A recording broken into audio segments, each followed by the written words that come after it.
What's up? Who are you? My name is Cameron. This is I'm Brandon. AKA Bowser. Yeah. And this is the Unemployable Podcast Episode 1. This is the first time that we're doing this. So without further ado, Here we go. So Brandon, I'll let you go first on your intro. beautiful. I'm Brandon, aka Bowser, aka Biggie BTB. I go by many names. And Man of many hats. man of many hats. And this is a little bit about me. I graduated from ASU, got 2 degrees, was infatuated by the corporate life for some silly reason, but always had some sort of inclination to start entrepreneurship. I loved it. So I started a moving company while I was in college. So I played football in college, then I stopped, and then I started a moving company to just pay for my school because my dad always taught me never accrue debt. Find a way to make money so you don't get into debt. So, and that's something we're going to talk about a little later is debt and business and how some debt's good debt, not, some debt's bad debt. But I was brought up that all debt is bad debt. Yeah. And this is where your expertise is going to fit. So I started a moving company, and that's how I paid for college. And I'm not going to sit here and lie to you. My parents also paid for my college as well. That's just as simple as that. That's the norm for a lot of people. A lot of people accrue debt. But yes, and that's something that we'll go into later as well, on a future episode maybe, that, what makes sense going to college for? And for me, it didn't. Yeah. But it's a great backup plan. So I started a moving company, and I did fine. We'll go into my moving company later, but I started a moving company. I graduated college. I was a tax accountant. I was a tax accountant for 6 months, and I worked with a family friend in his office, and he was the best. I didn't like it. I got an internship at a company called Wrap. They were amazing, but I was just doing inline desk work. I hated it. And then I found venture capitalists to fund my business out of college of Amazon liquidation that my father was very successful in. And we tried that, and that was the best time of my life. I got addicted to entrepreneurship there, and it didn't work out. It failed. I lost so much money. I lost so much money, it's not even funny. I lost more money than what the average household brings in 3 years. In a matter of 8 months, just trying my best. I worked 100 hours a week, and the ship was burning, and I loved it. I don't think that's what they mean when they say burn the boats, but I did not want to burn the boats. They were on fire. I didn't know what to do. except try to put fires out, and I didn't. I didn't put fires out, and my first big leap failed, and I was gun shy. So I got a 9-to-5 corporate job making $80,000 a year. I was making $1,000 a week after taxes every week in my account, salary, boom, boom, boom. And I hated it.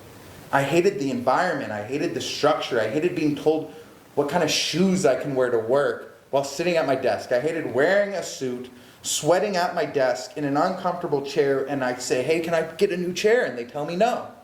You can't get a new chair because then we'd have to buy everyone. It's just that kind of structure was so crazy to me. So that's why I'm doing this now. Now I quit my job. Granted, I saved up enough money to where I can quit my job.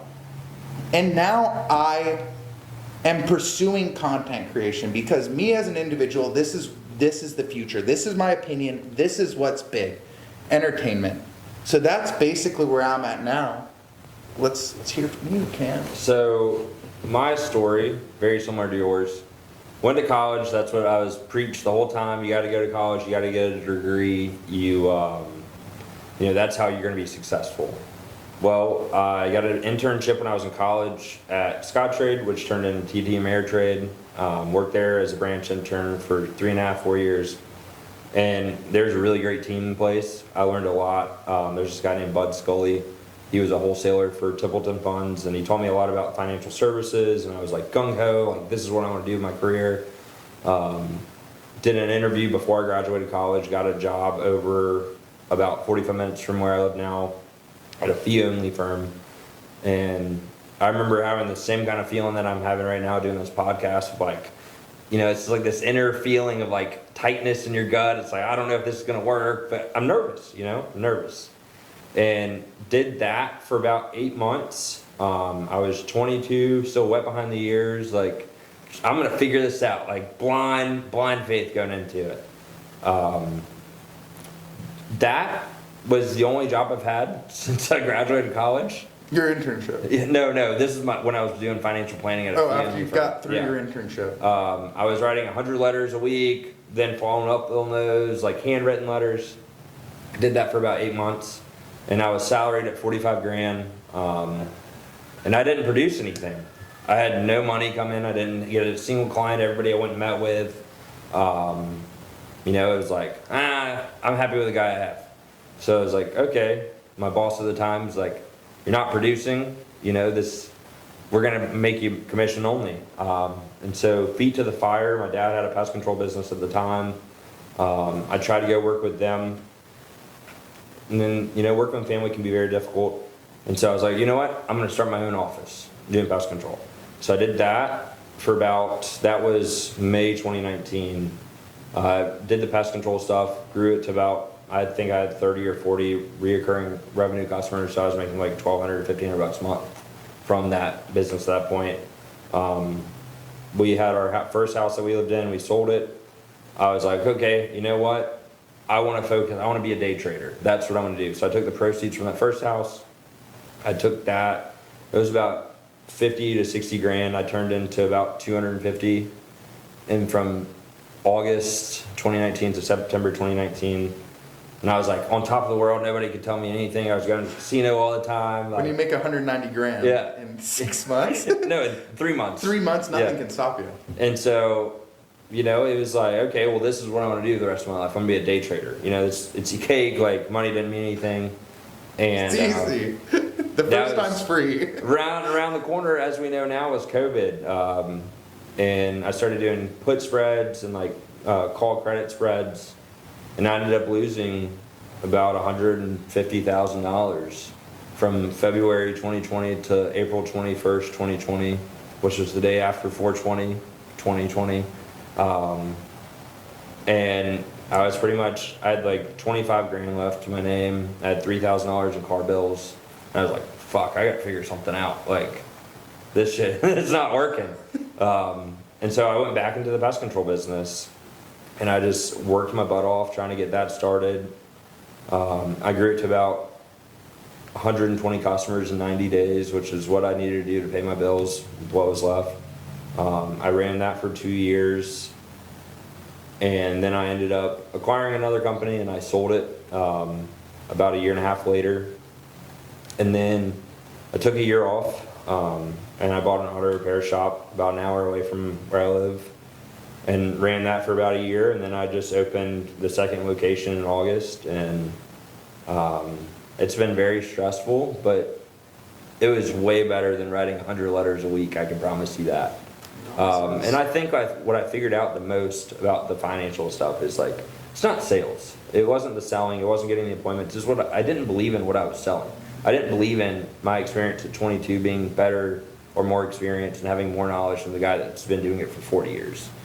And so that's something that I want to talk about in a little bit is like, you have to believe in your success and believe that you are better than the other person or the other company and that you have a product that's superior. And at that point, I didn't believe that. And so you didn't believe in the product that you were selling, or you didn't believe that you could sell the product? I didn't believe that I could provide a better service than any other FA out there than giving their the current same service. advisor. And so I didn't believe in myself in selling that. Yeah, then you're just selling snake oil. Yeah, and that's I didn't what it like comes that. down I to. didn't like who I was. That's probably the darkest time in my life is working that job. And it's like, one, it was working. I wasn't working for myself, so I wasn't in control of how we did things or what happened. Yeah, and you didn't care. If the ship goes down, you didn't care. I'm super grateful for the opportunity that I had, and I learned a lot of things that I still use in my businesses today. But yeah, I just didn't truly believe down at my core that like I was going to provide a better experience for that person's retirement than somebody that had 40 years of experience, who'd been through '08, who'd been through '99, '87. Like, those people had been through tough times. And they knew how to handle them. Then you're just, I don't mean to put words in your mouth. If I was in that experience, you're just some kid who just fresh out of college Yeah. has no even recollection of what 2008 even did. Yeah, I mean, I have no clue what it was like having my retirement in the market at 2008 and see, the shoot, thing now I can't really liked retire. about that job was I really enjoy investment management. I really enjoy talking with people about their goal planning and their retirement. And we're actually going to have like a good friend in a couple episodes from now come on the podcast and talk about like retirement and retirement planning and goal planning for entrepreneurs, because it's a very tough topic. It's, you know, it's, you're putting everything back into the business that you're trying to build, but you also have to take care of yourself at some point. And so I want to get into that in future episodes, but it was the only people that were really making money were the clients.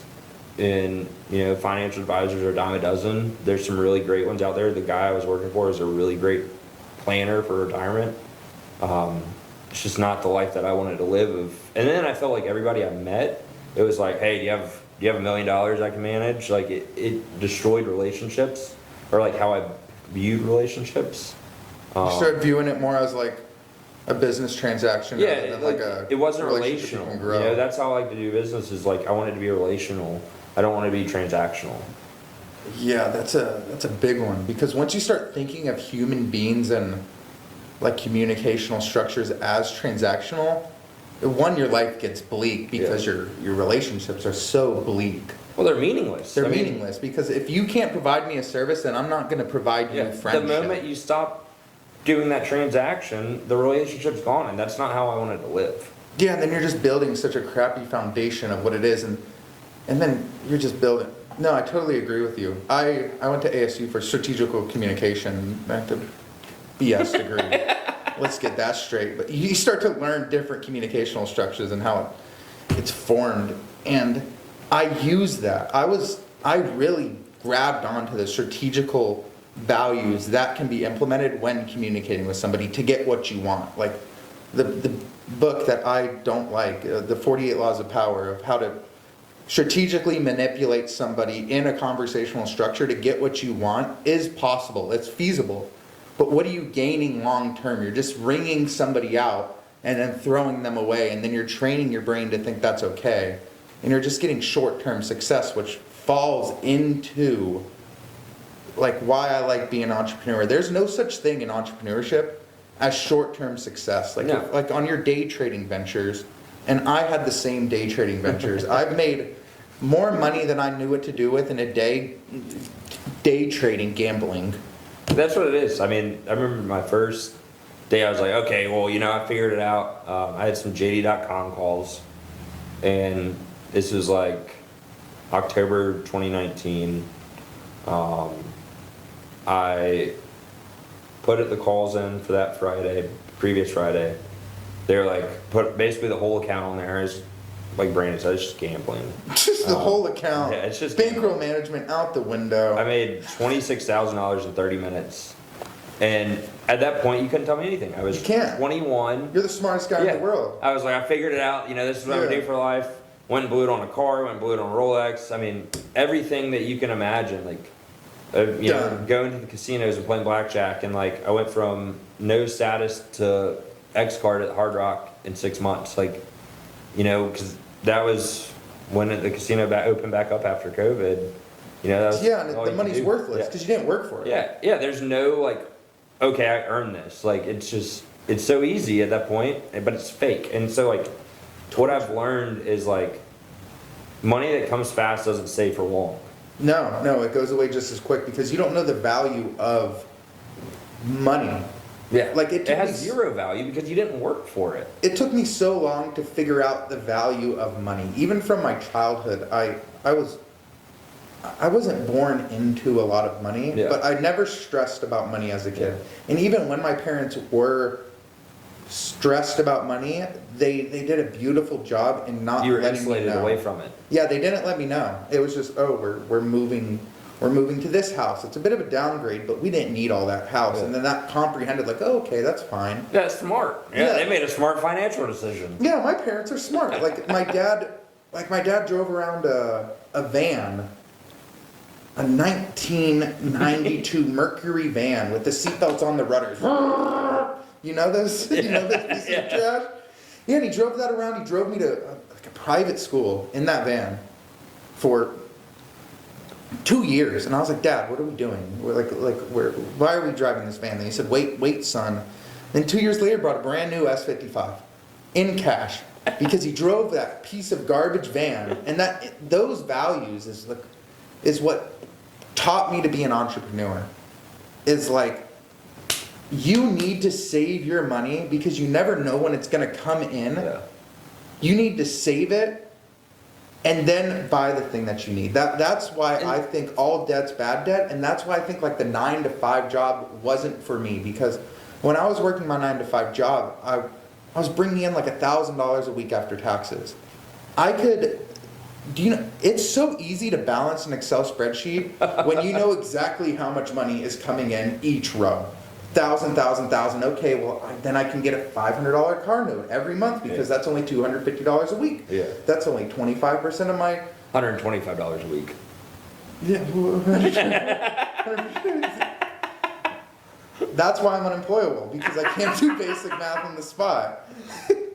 But whatever, or 1,000, who cares? But the numbers aren't important. Like it's just so easy to and do it, but now I have to. Do you miss that though? Do you miss the guaranteed income? You know, because that is a pro of a 9-to-5. Is like, as long as I show up today, I do my job, I do what I'm told, I'm gonna get X amount at the end of the week or every 2 weeks, and like being an entrepreneur, there's weeks that I'm the lowest paid guy at my company. You know, if the company has a slow week, my income isn't guaranteed, and so like. That's part of the pros of a 9-to-5, and if like you're working at a big enough company, there's people that make millions of dollars on a W-2 income. It's just, for me, I would rather build that because I'm not an early riser. I'm not going to be punctual. You know, I do what I say I'm going to do, but like just the being told you have to be here for this amount of time just doesn't work for me. Like, that was my biggest problem with the 9-to-5 is that like I just hated being told, hey, this is how you have to do it and this is when you have to do it. Like, yeah, when you said, do you miss the constant flow of income? That hurt, because I'd be a liar if I said no, I don't miss it. Dude, $1,000 a week, no matter who you ask, is a lot of money for a singular person. That's an insane amount of money to even be speaking about. Yeah. And do I miss that amount of money coming into my account every week? Of course. I'd be lying if I said I didn't. I'd be a fake guru on the internet saying, I don't care about $1,000 a week. Yes, you do. I do. Anybody does. But do I miss knowing that no matter how hard I work that week, that number will not change? No. I don't miss that at all. I don't. That's the thing that sucks. Is like, here with my content right now, I'm not bringing in any money. None. But the upside's huge. But the upside is crazy, dude. If I post one video and it goes crazy, boom! It doesn't matter anymore. Yeah. But if I cut one PO, if I cut one right PO, if I make one right sales call, if I make one right thing while on a salary, it doesn't matter. You're not moving the needle at all. Nothing. I'm moving the needle for everybody else but me, and that's a very selfish way to think.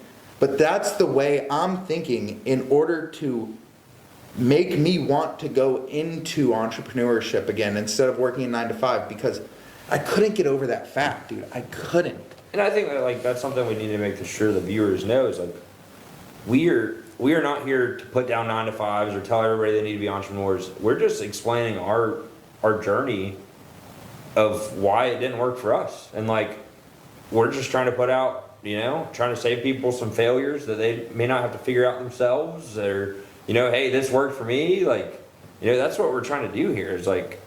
Yeah, because 9-to-5's great. There was a lot of people who was ripping a 9-to-5 and they loved it. They loved the structure. I have to say, right now, doing YouTube and daily vlogs, as silly as it sounds, I am more busy than I was working 10 hours a week, and I'm bringing in $0. I'm bringing in no money. But I'm more busy, and I wake up and I sit there and edit for 4 or 5 hours a day, cutting these videos, and I love it. I hated sitting at my desk for 10 minutes at my job. And I had to sit there for 10 hours, but I love sitting at my computer and editing something for me for however long it takes to make a video that I see quality. Because all of my videos, all the podcasts, even now, our first podcast, it's only going to get better because we are going to improve it. And that sort of motivation is what drew me away from the 9 to 5. But some people, which I respect after working a 9 to 5 for 3 years, some people love the consistency. Some people love being creatures of habit because it's comfortable. And comfort is valuable. Comfort is very valuable.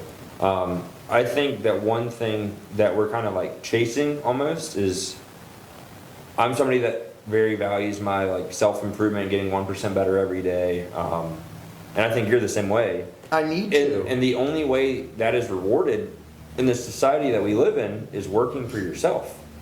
Yeah, but here's the issue that I see, which isn't an issue for me. Here's the issue that a lot of people see.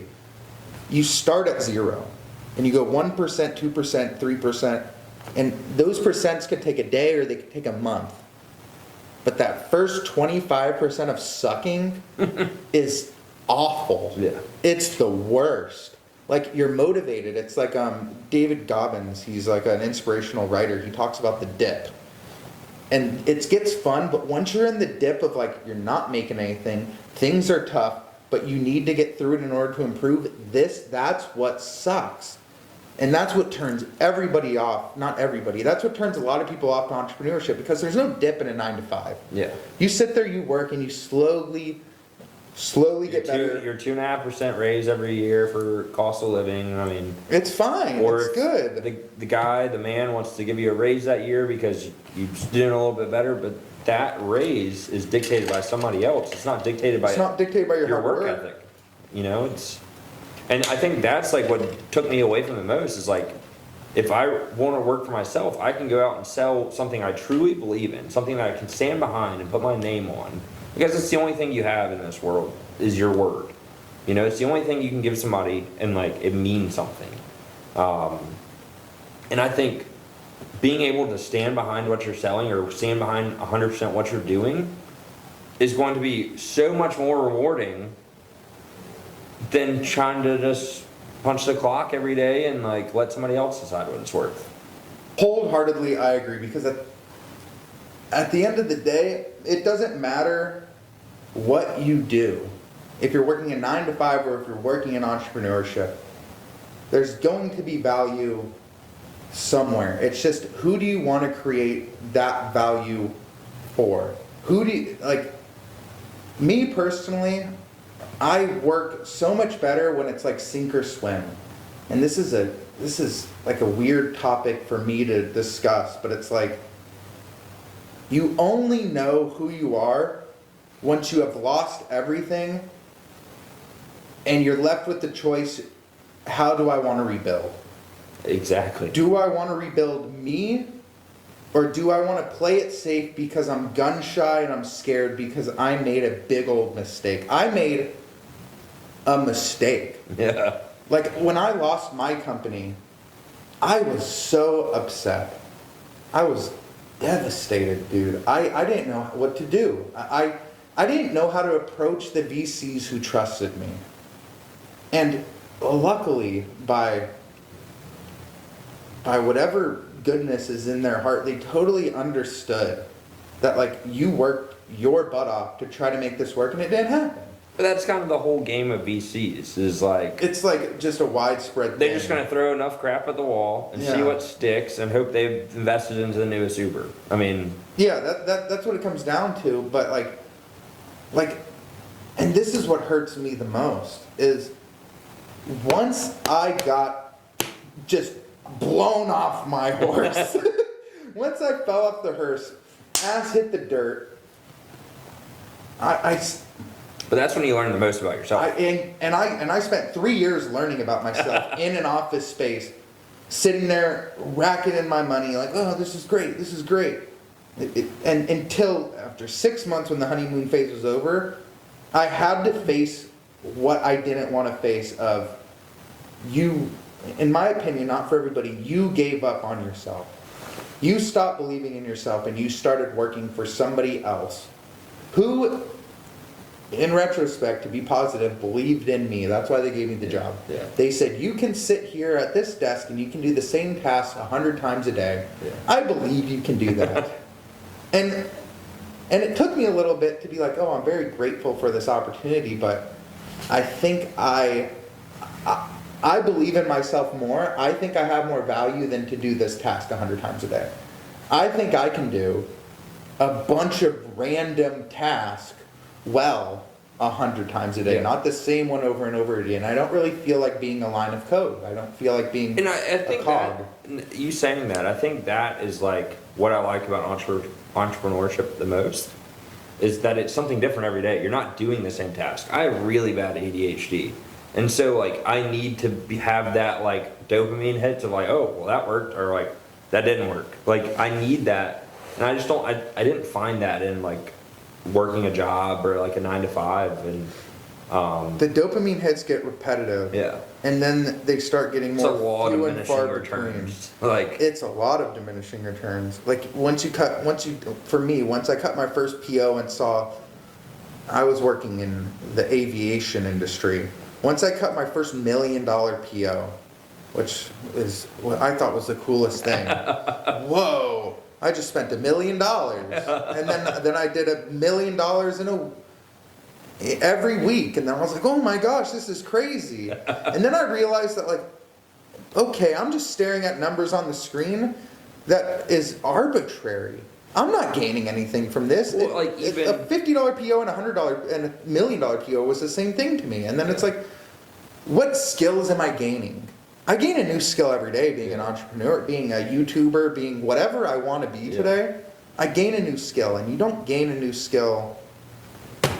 You don't gain a new skill doing a 9 to 5. You do a whole lot of stuff that I'm insanely impressed with. This is why I wanted to do the podcast with you, and I'm assuming this is why you want to do it with me, because the skills that you gain in your ventures is something that I have yet to be exposed to. I have no clue. Yeah. And the skills that I've gained from my random entrepreneurship ventures are something that you haven't been exposed to. So that's why it's cool. And like I think that's like, you know, there's a saying, it's like the traveler, you know, a wise traveler has no plans or what to cut. Set destination. Yeah, has no set destinations and has no intent on arriving. Like what I've really started to enjoy in the path of entrepreneurship that I'm on is like, it was used to be like, okay, well, I'm going to be really excited when I can buy that car, I can buy that house, I can have that much money in the bank. Like what I really enjoy now is like the destination and seeing the businesses and the processes and the systems that I'm building improve and start to work beyond myself. That to me is really cool. Like The battery died, first production jitters. Nah, what can you do? Failure. It's a failure. It's a failure. And what could we have done there? We could have said the battery pack died. This is our second time doing this. Dude, there's already 2 cuts in the podcast. Screw it. Let's not do the podcast anymore. This is way too hard. Or we could just do it. And I think that's the point of the podcast that we're trying to convey. Cam, have you ever done a podcast before? I have not. I haven't either. The closest I've gotten to this was I did some like marketing from a pest control business, and I had to do a like tell them about the business and all this for like. Oh, you had to stand in front of some goober with a camera. Yeah. Yeah. And that was very awkward. And how many times did you do it before this? That was the first time. So this is the second time my cherry's getting popped. Yep, and it's weird. I'm in front of a camera all day. I'm a bit more comfortable, but this is still a new venture, and it's still fearful. I remember when we first started, how long did it take us to get this podcast started? I got here at 2. I didn't set my watch. Who cares what time It is 6:07, so we're 4 hours. It took us 4 hours to get a camera set up and to talk in front of it. We were scared. I was a little nervous. I had that twinge in my stomach about that bad phone call. Like as much as you don't want to admit it, we were scared to do it. It took us 4 hours to get over the fear, but we did it. And that's what I want this podcast to convey. Like, if you're scared of something, dude, just do it. That's the way it has to get done. And just figure it out. See how it grows. But it's like that. It's like what I was talking about earlier. Like the addiction to failure. Like, you know, you just got to do a big old line of a failure every now and then. That's the only way you improve. I had no clue where you were going with that. I was like, what? That's the only way you improve. You know? You just gotta. That's the only way. And just like snapping off a line of some failure, you have to be addicted to failure in a sense. And that's what has to go down, dude, because addiction to failure sounds worse than addiction to ripping a line of failure. It sounds worse because you're addicted to failure. What are you So like crazy? one of the cuts that we realized it wasn't recording was we were talking about like transparency in this podcast. The negativity of the negative connotations of the word failure. Yeah, it's seen negatively. If you ask anybody on the street, hey, is failure positive or negative? 80% of the people are going to say it's negative. I hate failing. Yeah, failure's a bad thing. You don't learn anything from failure. But that is the problem with society. That's the dang problem with these darn whoever. But, dude, failure, it's an essential part of building what you want to build. And it's an essential part of being an entrepreneur, being a YouTuber, being a content creator, being a business owner, anything. You have to fail. And you have to be addicted to failure. And in order to be addicted to it, you have to change your mindset of what failure is. All failure is, it tells you a point of something that you have to improve. If It's an indicator. If you're 100% successful all the time, you're not all right, it's just working. You're never going to reach the highest level of success of whatever you're doing. In school, when they tell you, oh, you failed that test, or you failed this grade, or they're telling you have to improve. They're not telling you that you're stupid or dumb or less than. They're telling you there's an improvement that needs to be made and you need to accomplish it. That's all failure is. Failure is a point of something that can be done better. Yeah, and it's an opportunity to do something again with the knowledge of how to do it better. Yeah. Never in my life have I got to do something over again. If I failed in my teens, if I was stupid in my teens, I can't go back and redo my teens. You can only knowing what I know now. But that's too broad. With entrepreneurship, if I fail one day, I can do the exact same thing tomorrow, knowing what I failed on. And tomorrow I can improve. And that's like the beautiful thing that I resonate with failure. This podcast, it's not going to fail because I'm not going to quit at it. Yeah. I'm not going to sit here and be like, oh my gosh, our first podcast only got 10 million views. That's not good enough for me. I wanted 1 billion. Yeah, I only made $356,000 from the first podcast. I have to decide on my roles if I want the black badge package or not. I'm not going to be able to do it because I didn't hit 1 billion views, you know? Like, first off, you have to be positive. That bit was just a mutual understanding of even saying that failure is an option is messing with you. Yeah.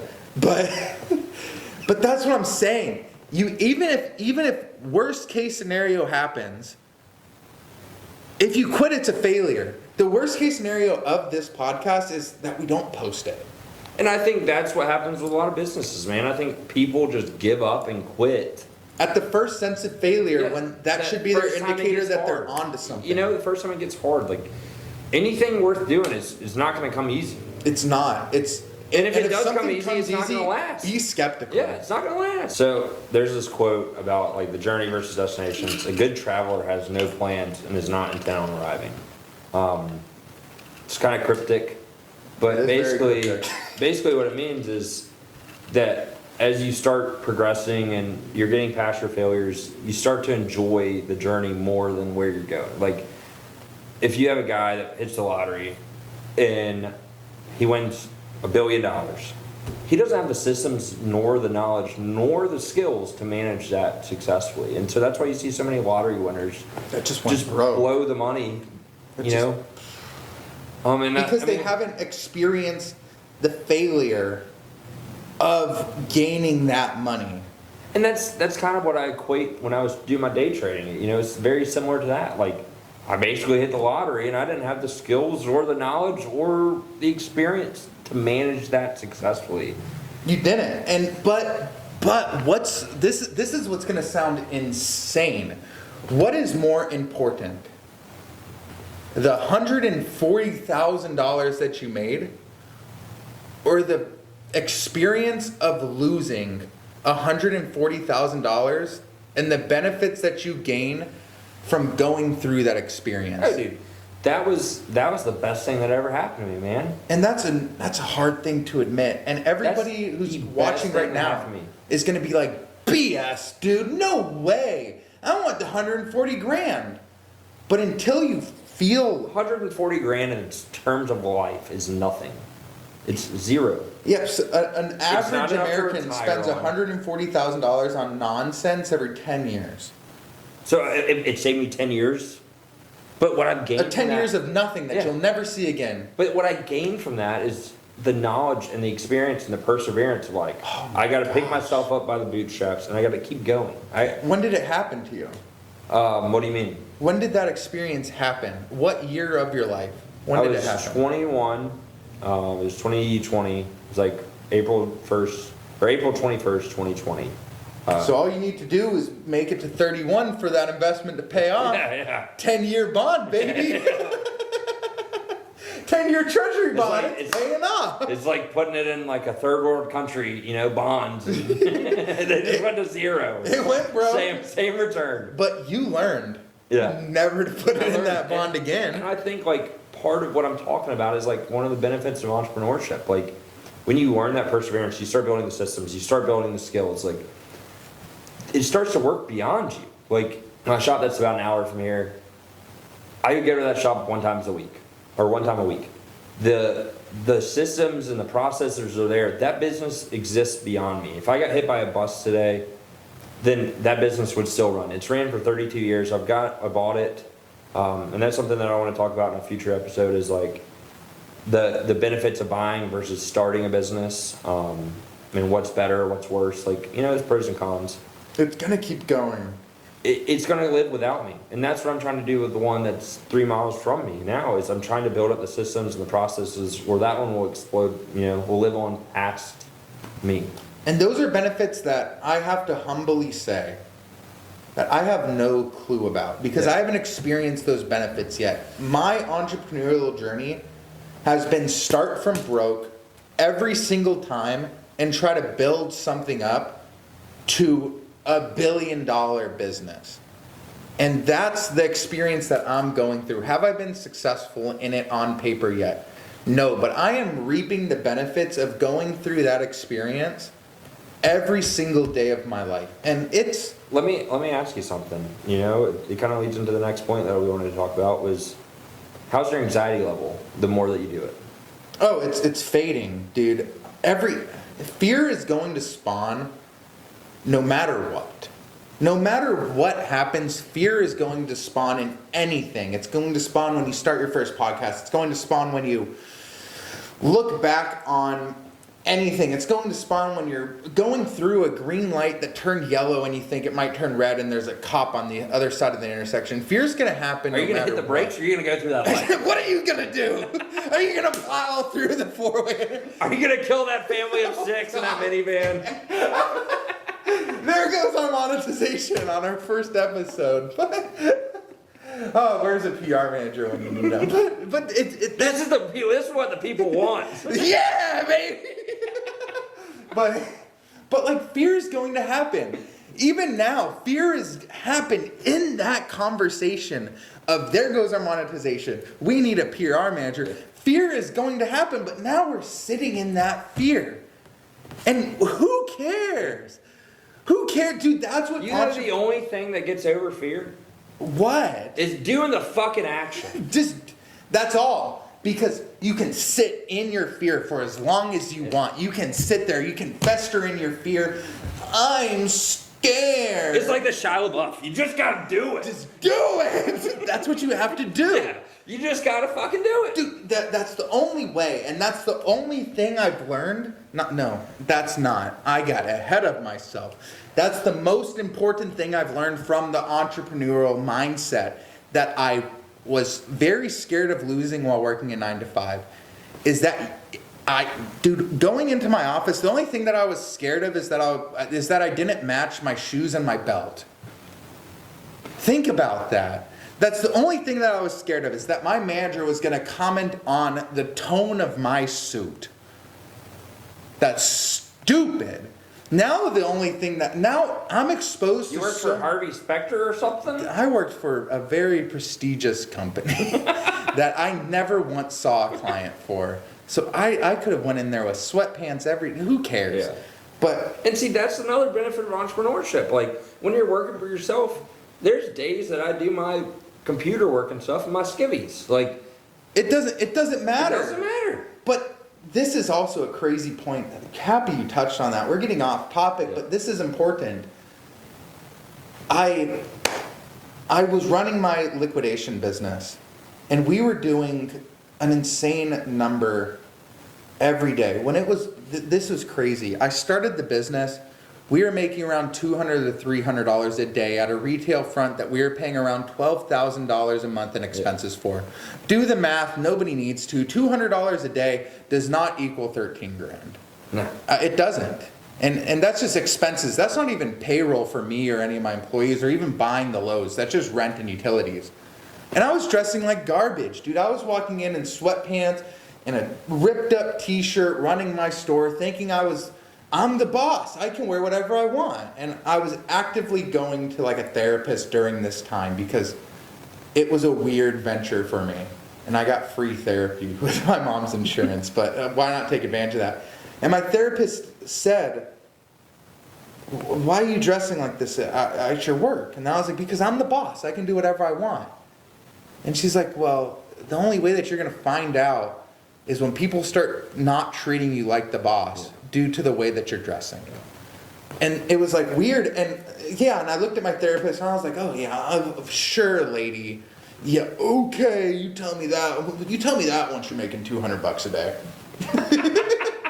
That was my mindset. It was stupid. But the moment I started taking myself seriously, dressing nice, going in, I was making like $6,000, $7,000 a day in that business. I was covering my expenses in 2 days.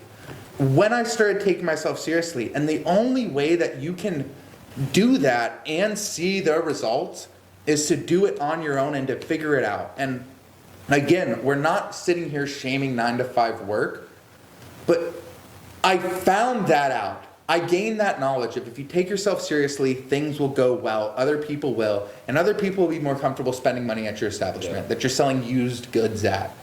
The trust builds. Yeah, you don't want to look like shady. You want to buy a watch guy? You don't want to look like the stuff that you're selling. You want to look a bit better than it, right? You got to look professional.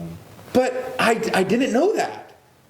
And I gained that knowledge, and then instantly, when I get to my 9 to 5, I throw that valuable knowledge away. That's what the 9 to 5 did to me. So you didn't build off your failure, is what you're saying. I didn't, because I didn't need to in the predicament that I set up for myself. And that's weird. Were you apathetic about your 9 to 5? Yeah. I was feeling an immense amount of apathy. You're like, I don't give a shit. I didn't. I did not care one way or another if what I did was good work or what I did was the bare minimum. Would you say that's a benefit of 9 to 5? That it doesn't matter? Of course, that's the biggest benefit of a 9 to 5. If I don't put in a full effort to a video now, it does zero. Yeah. I get 0 views, I get 0 dopamine, I get 0 motivation to keep going, and I don't get paid. Yeah. That's what it comes down to. But if I do half BS, 0% effort work at my 9 to 5, $1,000 a month and $1,000 a week in my account. It doesn't matter. There was weeks I don't work this job anymore and I'm incriminating myself now. There are weeks at my job where I did nothing. And there is a way to look into the system to see what other people were doing. And those people were doing less than I was. Somehow, somebody found out a way to work the system to where they're doing less than nothing. So what did I do? Nothing times 2. I didn't do anything. Well, Brandon, we've already discussed your math ability earlier in this podcast. 0 times 2 is double zero, baby. It's not 200.